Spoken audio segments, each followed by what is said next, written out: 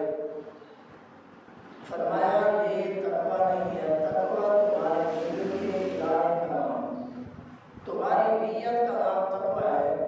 تمہارے دل کا ارادہ سوچ خیال کیا تھا. رب تمہارے ذہن کو نہیں دیکھتا جبکہ رب دیکھتا ہے تمہارے دلوں کو دیکھتا ہے.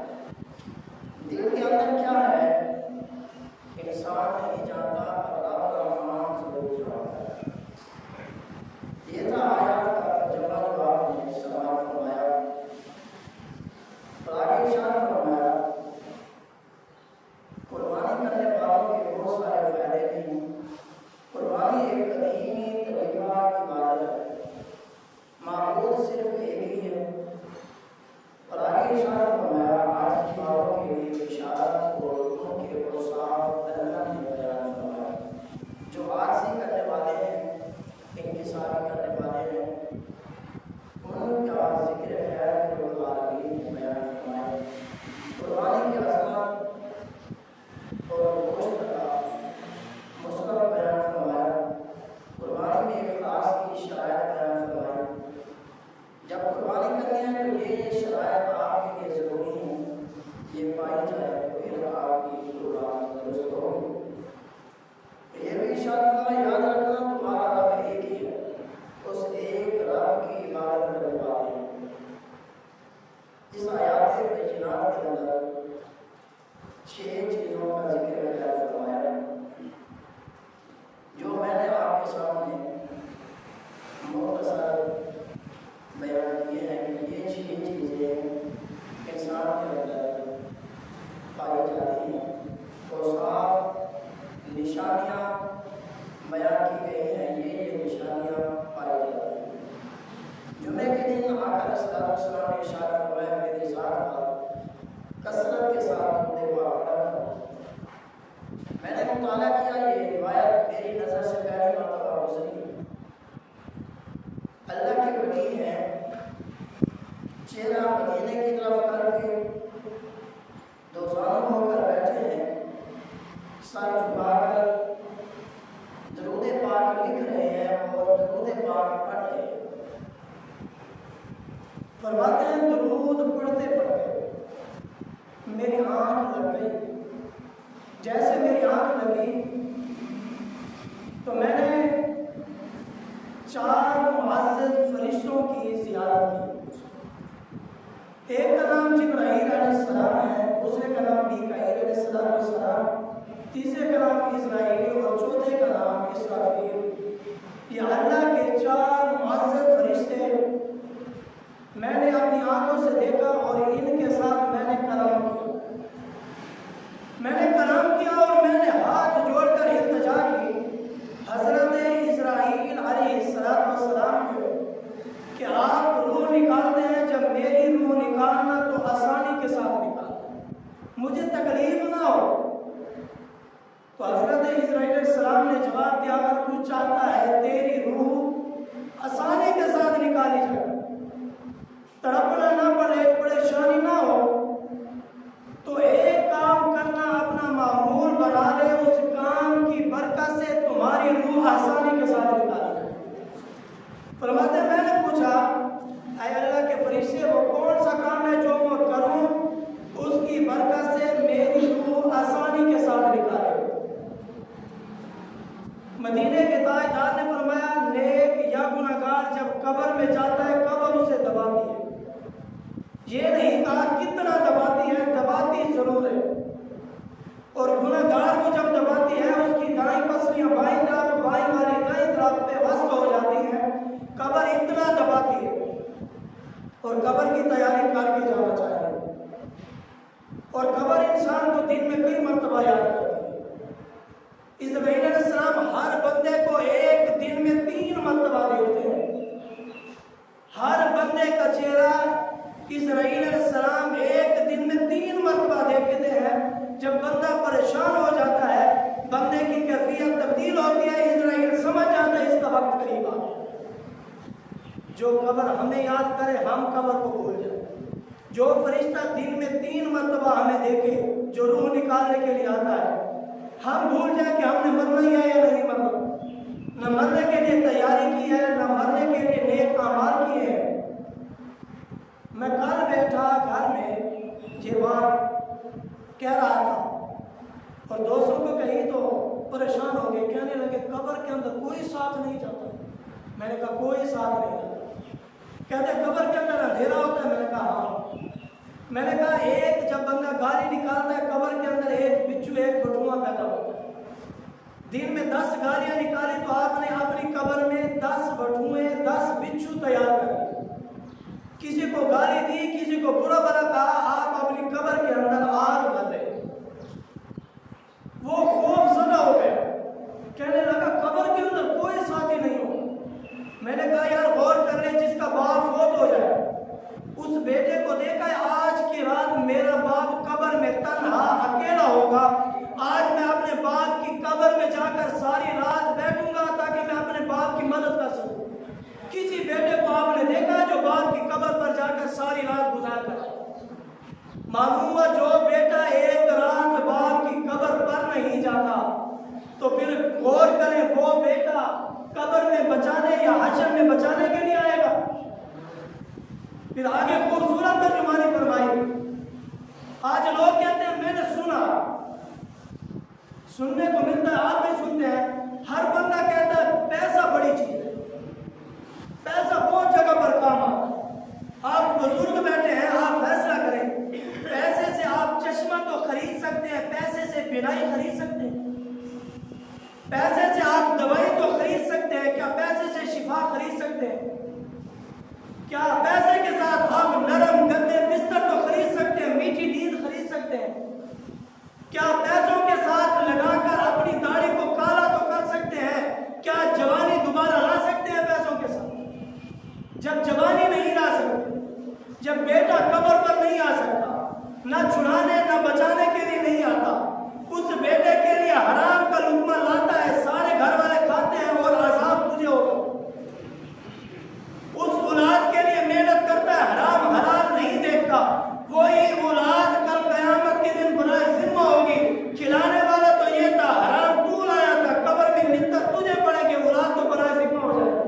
اس اولاد کے لیے حرام جو نہ قبر میں کام آئے، نہ حشر میں کام آئے، نہ دنیا میں کام آئے۔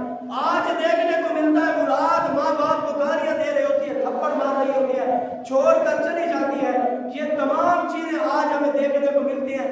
اس اولاد کے لیے فرمایا جو اپنی دنیا کے لیے اپنی آخرت خراب کرے۔ اللہ کے ایک ولی ہے حضرت جنید بغدادی، خوبصورت واقعہ لکھا کیونکہ حج کے دن ہے، بہت سارے دوست علماء حج کو جا رہے تھے، ہمارا بھی دل تڑپ رہا ہے کاش حضور ہمیں بھی بلائیں، ہم بھی مدینے جائیں۔ حضرت شفیق بلخی رحمۃ اللہ تعالی علیہ فرماتے ہیں ایک حاجی کا واقعہ پڑھ رہا تھا، آگے مسائل بیان کرتے ہیں، حاجی نے حج کرنے کے لیے سمرقند سے نکلا، ٹانگوں سے معذور تھا۔ غور کرنا، جب حاجی حج کے لیے نکلتا ہے ٹانگوں سے معذور سفر کر رہا ہے۔ حضرت شفیق بلخی رحمۃ اللہ تعالی علیہ نے دیکھا، قریب میں پوچھا آپ حج کے لیے آ رہے ہیں؟ فرمایا کہاں سے آ رہے ہیں؟ فرمایا سمرقند سے۔ فرمایا کتنا سفر بنتا ہے؟ غور کرنا، 4430 کلومیٹر سفر بنتا ہے، ٹانگوں سے معذور ہے، گھسیٹ گھسیٹ کا چل کے آ رہا ہے، اتنا سفر۔ آپ اور میں تو 10 قدم جمعے کے لیے نہیں آ سکتے مسجد میں، اور حج فرض ہونے کے باوجود ہم حج نہیں کرتے۔ فرماتے ہیں جب انہوں نے پوچھا اتنا سفر 4000 کلومیٹر، 4000 نے 4430 کلومیٹر گھسیٹ کا وہ حاجی سفر کر کے مکے کو آ رہا ہے۔ شفیق بلخی نے دیکھا تو ایسے نظر باندھ لی، اس کا چہرہ دیکھ رہے، حیران ہو گئے۔ فرمایا بابا پیدل گھسیٹ کا اتنا سفر؟ پھر پوچھا کتنا عرصہ ہو گیا آپ کو آتے ہو؟ وہ حاجی کہنے لگا مجھے 10 سال ہو گئے پیدل چلتے چلتے۔ حاجی کا جذبہ دیکھیں، 10 سال پیدل چلتے چلتے اتنا سفر کر کے میں مدینے حضور کی زیارت کے لیے آ رہا ہوں۔ آج ہم اتنے قدم چلتے ہیں، ہم تو حضور کا فرمان سننے کے لیے ہمارے پاس وقت نہیں ہوتا، رب کا قرآن سننے کے لیے وقت نہیں ہوتا، پھر قبر میں نہ یہ قرآن ہمارے کام آئے گا نہ نبی کا فرمان کام آئے گا۔ قبر میں حضور نے اپنا چہرہ پھیر لیا تو بچانے والا کوئی نہیں ہوگا۔ آپ جتنی محبت کر رہے ہیں دنیا میں رہ کر، قبر میں بھی ویسے پہچان ہوگی۔ اس لیے تو حضرت کہا تھا آج لے ان کی پناہ، آج مدد مانگ ان سے، پھر نہ مانے کہ قیامت میں اگر مانگے۔ جیسے آج آپ اور میں حضور کو مان رہے ہیں، قبر میں بھی حضور نے ایسے ہی چہرہ دکھانا ہے، پھر پہچان نہیں ہونی، کیونکہ بزرگ فرماتے ہیں آنکھوں والا ہی حضور کو دیکھتا ہے، جس نے دنیا میں قدر نہیں کی وہ قبر میں کیسے پہچانے گا حضور؟ حاجی 10 سال پیدل چل کر آ رہا تھا۔ حضرت شفیق بلخی کہتے ہیں میری چیخیں نکل گئی، میں رو پڑا۔ میں نے پوچھا یار اتنا سفر پیدل کیسے کر رہا؟ اس نے کہا یہ میرا شوق ہے جو مجھے لے کر آ رہا ہے، شوق کا کوئی